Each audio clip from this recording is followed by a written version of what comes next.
呢度就係我自己執完之後嘅樣啦。之前個師傅就話冇得救噶啦，就係咁樣樣噶啦。嗰啲則係咁樣樣。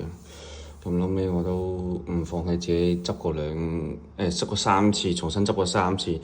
鏟完又批，即係失敗係咁失敗然之後成功，跟住自己又貪快，再油漆未乾，就隔10分鐘又第二陣又再失敗啦，第三次，咁最後第四次成功啦。